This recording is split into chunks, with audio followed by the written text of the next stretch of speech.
컴플렉스 세종병원 이비인후과 과장을 맡고 있고 외과센터의 센터장을 맡고 있는 김태욱이라고 합니다.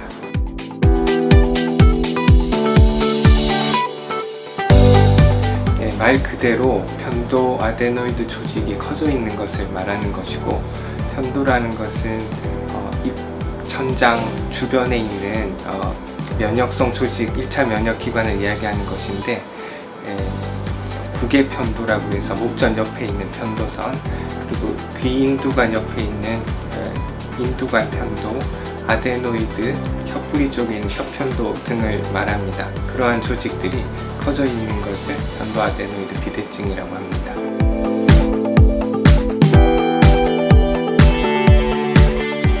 네, 성인과 소아는 조금 차이가 있지만, 일단 편도 아데노이드 비대증은 주로 소아에게 해당되는 질병이기 때문에 소아의 포커스를 맞춰서 이야기한다면 크게 이제 폐쇄성 증상과 염증성 증상으로 나누어서 설명을 할 수 있겠습니다.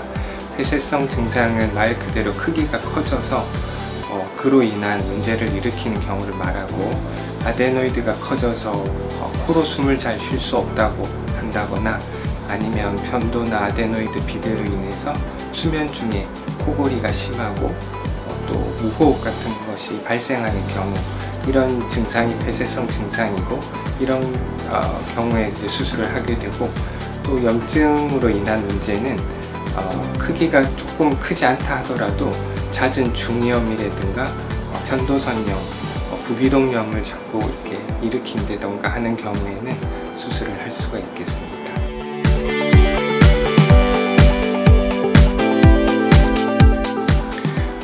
편도 아데노이드 수술은 입안으로 통해서 주로 하게 되고, 외부 절개는 하지 않습니다. 입안에 우리가 입을 벌리는 기구를 거치한 다음에 전기 소작기라든가 코블레이터 등의 기구를 이용해서 편도선을 잘라내게 되는데, 가능한 한 피막을 보존한 채로 편도선만 잘 박리를 해서 출혈이나 통증이 적도록 그렇게 수술을 진행을 하고 있고, 아데노이드 제거 같은 경우는 주로는 큐렛이라는 그 소파기를 이용해서 제거를 하지만, 때로는 이제 시야가 좋지 못한 경우 같은 경우는 내시경을 이용하기도 합니다. 그래서 내시경을 보면서 소작기와 또 그 쉐이버라고 하는 갈아내는 기구가 있습니다. 그런 것들을 이용해서 아데노이드를 제거를 합니다.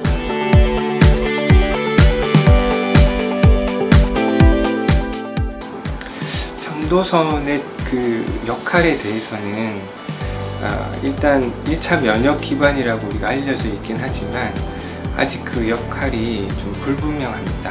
특히 이제 어린아이들 같은 경우는 조금 기능이 이제 있다고는 보지만 만 3세 이후가 되면 역할이 불분명한 부분이 많고, 오히려 아까 말씀드린 것처럼 여러 가지 다른 문제를 일으킬 소지가 많아서 제거를 하는 것이 문제가 없다고 현재까지는 보고 있습니다.